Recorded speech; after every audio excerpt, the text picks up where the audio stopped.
Anaafulagaan kuulagaan jaalala bifaafi bareedina hundumayyuu caala akkaan ishee jaallu kana godhee keessa oromummaa isheetti hankanumaan ibsa sabboontuu Oromoo jaalalleetu faaya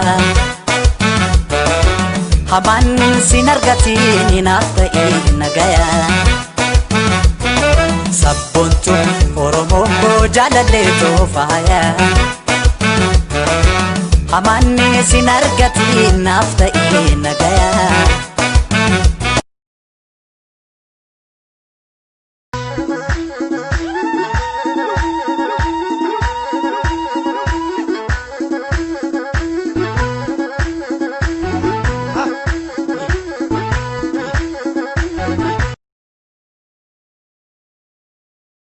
Unda dandeessu koo yaa bara fakkaatu narra gaasiif baha kan akka kee hin jirtu rabbaanaaf si uume hunda keetu tolchee keessa keefi bifa kee wal qixa bareeche. Unda dandeessu koo yaa bara fakkaatu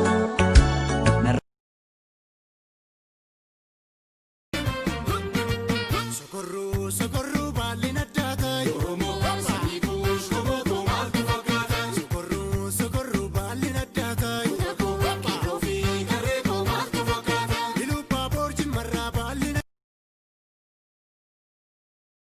Oromiyaan lafuma Oromummaan nafuma yaaduma qawweetumu dhumi jaanin dhumu barraaq waan qabu waliin qabaa waan dhabu waliin dhabaa kana yaantummaa qabu hin eeginaa hin cabu barraaq.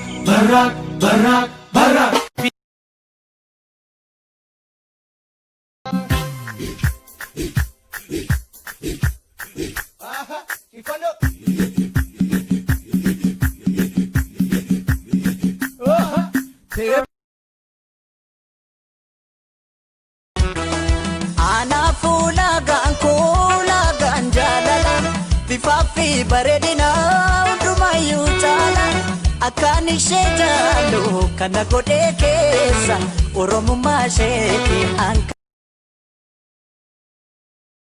Mashataan mana kam jira? Mashataani? Akkana Oromoo karaa olee. Dinnichaa hin nagadda?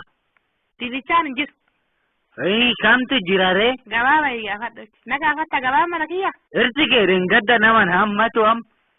Maaltu si dhibe hammatu maftii isaati? Yaa? Maftii isaati. Tala haadha gadi raaw. Rarra'i likiskas. Likiskitiin hudduu keeti. Tay qira. Bakka. Qaba qabba qofeedhaan. Hudduu kee. Kanaanee hin beeku kun tortorri gandaa ijaa dhufee. Bagaan tortoree deem. Manji. Bukoo. Atuu bukoo. Yebukoo lijiin naachu. Sabuke. Ani kan jedhu. Homaa kana malee hin beektu timaatim. Afur jaallaa. Atuu rabba akkana si godhe. Kootiin narratti tarsa'e malee miilan na tarsa'e haadha raaw. Ganaa namseen keessa tarsa'a. Hudduu kee.